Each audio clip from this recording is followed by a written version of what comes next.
Hello Srinivas, की class में हम आपको टैली प्राइम अकाउंटिंग के अंदर कॉस्ट सेंटर एवं कॉस्ट कैटेगरी ऑप्शन का यूज करना सिखाने वाले हैं कि आप टैली प्राइम के अंदर cost centre cost category option का यूज कैसे कर सकते हैं। इसके साथ कॉस्ट सेंटर क्या होता है, कॉस्ट कैटेगरी क्या होता है, ये सब कुछ भी आज की क्लास में समझाने वाले हैं। तो चलिए शुरू करते हैं आज की इंटरेस्टिंग क्लास। स्टूडेंट, सबसे पहले यहाँ पर आपको बताने वाले हैं कि अकाउंटिंग के अंदर कॉस्ट सेंटर एवं कॉस्ट कैटेगरी ऑप्शन का यूज क्यों करते हैं। दोस्तों, अकाउंटिंग के अंदर cost centre cost category option का यूज हम लोग तब करते हैं जब हमें पैसे का एलोकेशन दिखाना हो कि कौन सा पैसा कहाँ पर कितना कितना बट रहा है। इसको दिखाने के लिए हम लोग कॉस्ट सेंटर एवं कॉस्ट कैटेगरी ऑप्शन का यूज करते हैं। कितना कितना बटने का मतलब क्या है, जैसे मान लीजिए हमने कहा कि हमारा स्टेशनरी में 10,000 रुपये खर्चा हुआ। अब स्टेशनरी में 10,000 में आप क्या क्या लाएँ, कॉपी लाएँ, किताब लाएँ, पेन लाएँ, इरेजर लाएँ, शॉर्पनर लाएँ, इसके अलावा आप कुछ रजिस्टर्स लाए हैं या उसके अलावा कोई फाइल्स आप लाएँ। क्या क्या सामान लाएँ, वो सारा सामान जो आप बताएंगे वो सारा सामान बताने के लिए हम लोग यूज़ करते हैं कॉस्ट सेंटर एवं कॉस्ट कैटेगरी। अब हम आपको समझा देते हैं कि कॉस्ट कैटेगरी क्या होता है, कॉस्ट सेंटर क्या होता है। कॉस्ट कैटेगरी का मतलब होता है ग्रुप होता है। क्या होता है? ग्रुप होता है। जैसे अभी हमने आपको बताया कि हमने स्टेशनरी पे कुछ खर्चा किया है, हमें उसका बनाना है। तो इस हमारा मेन खर्चे का पर्पस क्या है? स्टेशनरी। तो स्टेशनरी हमारे लिए क्या हो जाएगा? ग्रुप हो जाएगा।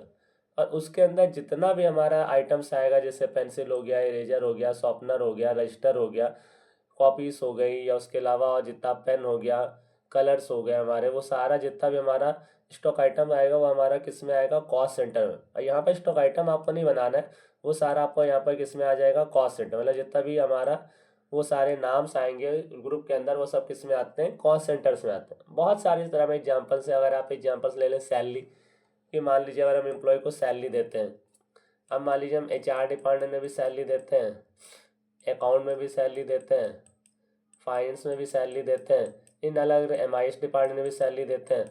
इन सारे डिपार्टमेंट में हम सैलरी पे करते हैं, मान लीजिए। अब हमें क्या करना है? HR हमारे लिए क्या है? Cost category. अकाउंट क्या है? Cost category. उसके अलावा हमारे पास फाइनेंस क्या हो जाएगा? Cost category. MIS क्या हो जाएगा? Cost category. या कॉलिंग का डिपार्टमेंट हमने बना रखे हैं, कॉलिंग क्या हो जाएगा? Cost category. मतलब जितने जितने मेन मेन डिपार्टमेंट्स होंगे वो हमारे क्या कहलाएंगे? कॉस्ट कैटेगरीज कहलाएंगे।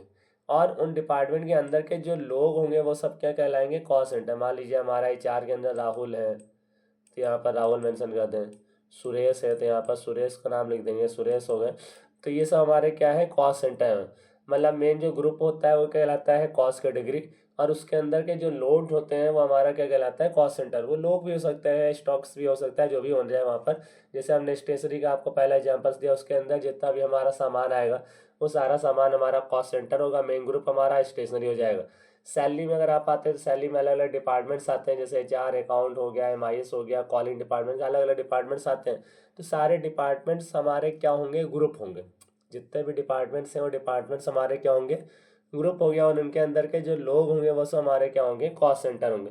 ज़्यादातर हम एक्सपेंसेस दिखाने के लिए इनका यूज़ करते हैं। मतलब हमें कहीं पर खर्चा दिखाना होता है तभी हम कॉस्ट सेंटर एवं कॉस्ट कैटेगरी ऑप्शन का यूज़ करते हैं।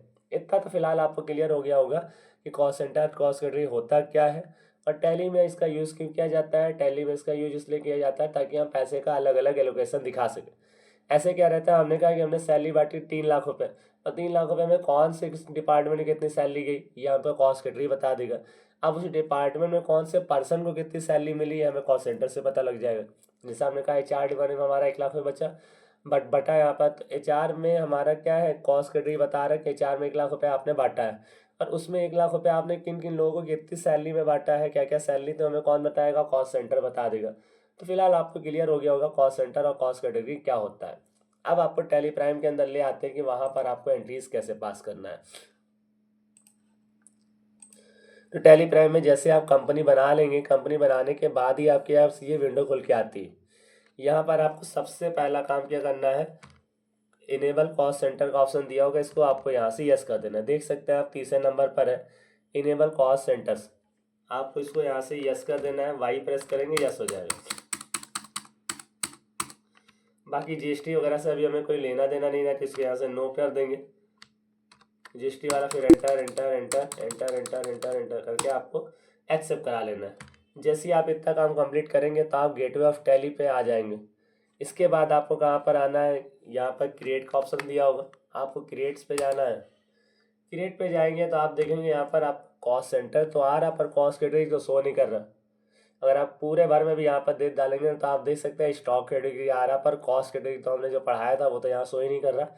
तो आपको यहाँ पर एक काम करना है, अगर आप न्यू यूजर है तो आपको शो मोर पे जाना है। कहाँ पर जाना है? शो मोर पर। जब आप शो मोर पर क्लिक करेंगे तो आप देख सकते हैं यहाँ पर आपको कॉस्ट कैटेगरी का भी ऑप्शन मिलता है, कॉस्ट सेंटर का भी ऑप्शन मिलता है।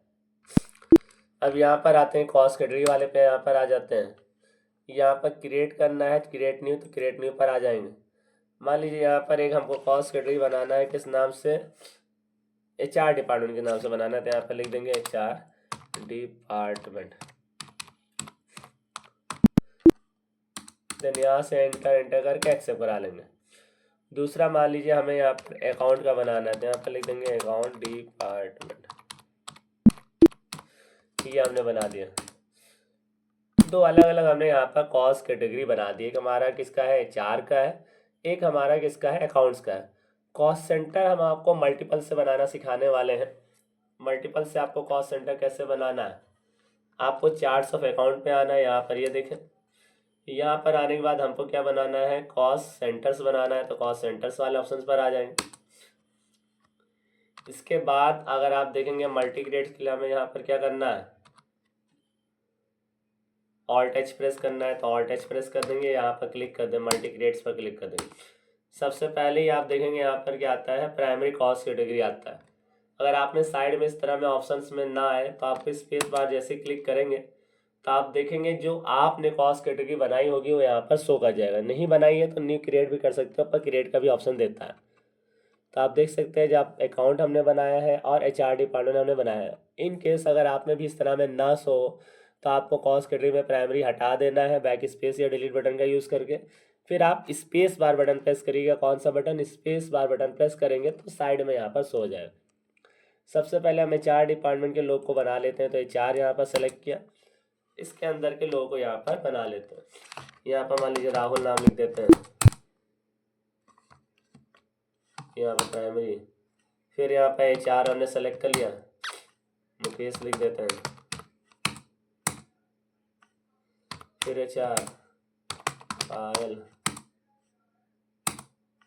फिर HR अनन्या। उसके बाद फिर से स्पेस बार प्रेस करेंगे, हमको अकाउंट के लोग बनाने। अकाउंट में यहाँ पर लिख देंगे सुरेश, फिर अकाउंट में यहाँ पर अनुराधा,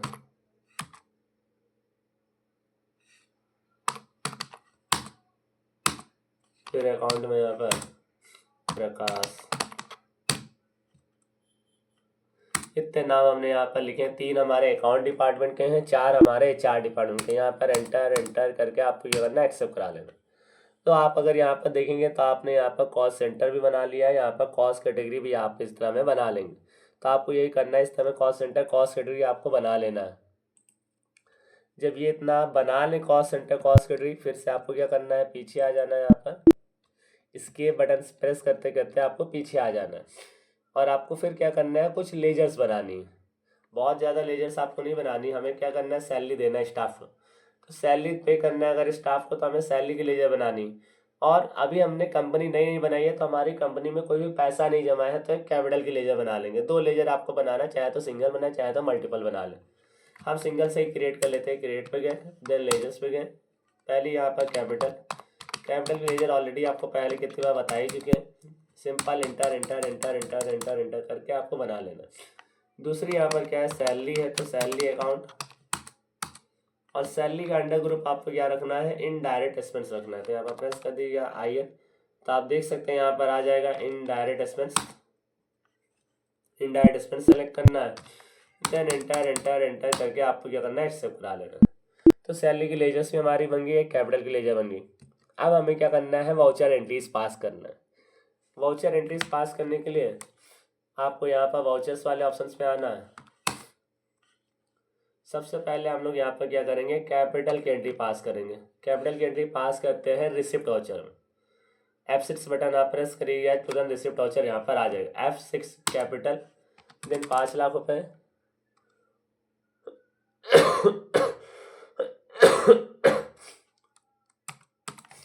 5 लाख रुपए जमा कर रहे हैं। कैसे जमा कर रहे हैं? बाई कैश जमा कर रहे हैं।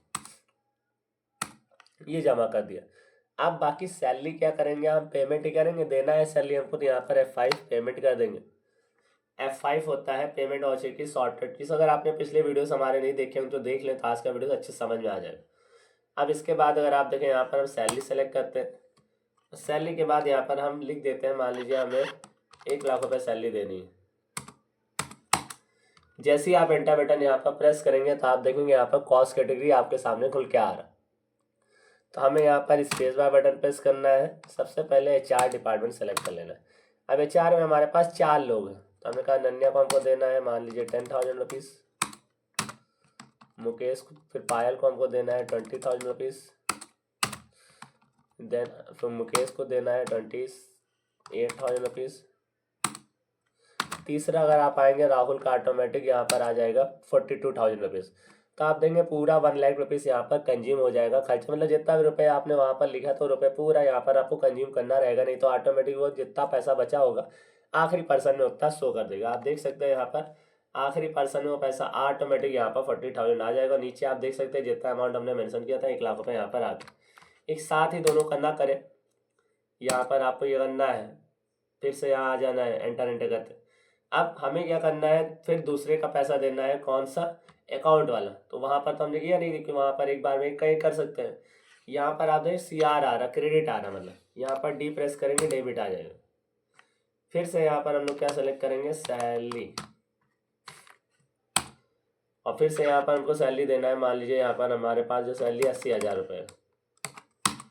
एंटर बटन प्रेस करेंगे तो आप देख सकते हैं यहाँ पर आ गया name of a cost category, सबसे पहले हमको देना रहता है। स्पेस बार प्रेस करें, अकाउंट डिपार्टमेंट आ ही रहा। इसके अंदर के लोग के लिए आप क्या आता है, कॉस्ट सेंटर आता है। स्पेस बार प्रेस करें, 3 लोग हैं, अनुराधा है, प्रकाश है, सुरेश है।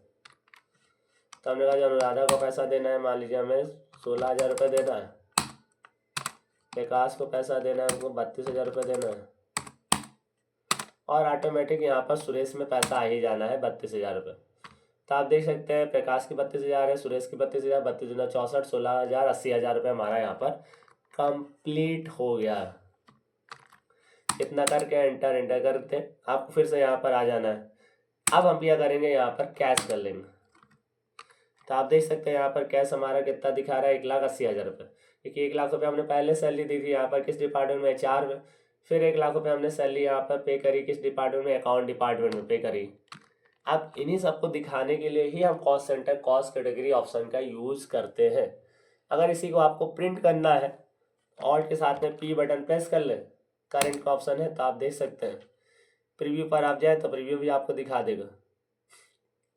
तो आप देख सकते हैं यहाँ पर सैलरी आपको शो कर रहा है कि 2 बार सैलरी यहाँ पर 1,80,000 रुपये सैलरी यहाँ पर आ रही।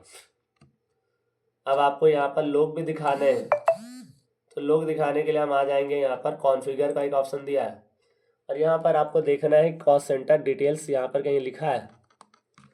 तो आप नीचे यहाँ पर देखें, आपको मिल जाएगा शो कॉस्ट सेंटर डिटेल्स, इसको आपको यहाँ से यस कर देना है।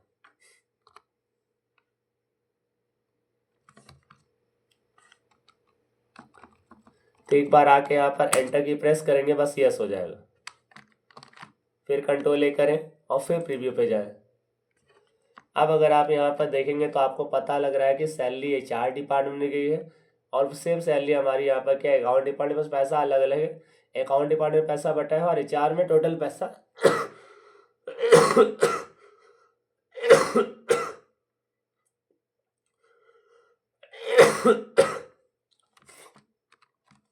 1,80,000 रुपये यहाँ पर बटा है।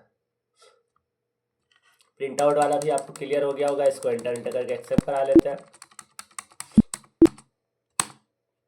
इसके बाद भी अगर आपको देखना है कि हमें कहाँ पर पैसा दिए थे, एक तो डेबुक आप देख ही सकते हैं, बाकी इसके लिए आपको अलग से रिपोर्ट सेक्शन देता होगा। यहाँ पर आप देखेंगे ऑप्शन मिलेगा स्टेटमेंट्स ऑफ अकाउंट, यहाँ पर आप देखेंगे कॉस्ट सेंटर्स, और कैटेगरी वाइज आप समरी देखना चाहते हैं तो यहाँ पर क्लिक करना। तो आप देख सकते हैं यहाँ पर अकाउंट डिपार्टमेंट जो पैसा बटा है उसकी जानकारी दी 80,000 रुपये, HR डिपार्टमेंट जो पैसा बता है उसकी जानकारी यहाँ पर दी। तो इस तरह से आप कॉस्ट सेंटर और कॉस्ट कैटेगरी की एंट्रीज पास कर सकते हैं। इसके बाद वाली क्लास में आपको पढ़ाएंगे कॉस्ट सेंटर कॉस्ट कैटेगरी की क्लासेस की एंट्री आप कैसे कर सकते हैं, उसकी क्लास बनाकर किस तरह से आप ऑटोमेटिक परसेंटेज में पैसा डिवाइड कर सकते हैं, नेक्स्ट क्लास में आपको पढ़ाएंगे, समझाएंगे। तो स्टूडेंट्स, अगर आपको हमारा आज का वीडियो अच्छा लगा हो तो हमारे वीडियो को लाइक करना, और इसी तरह इंटरेस्टिंग वीडियोस के लिए प्लीज़ हमारे चैनल एसएस कंप्यूटर क्लासेस को सब्सक्राइब करना ना भूलिएगा। Thanks for watching.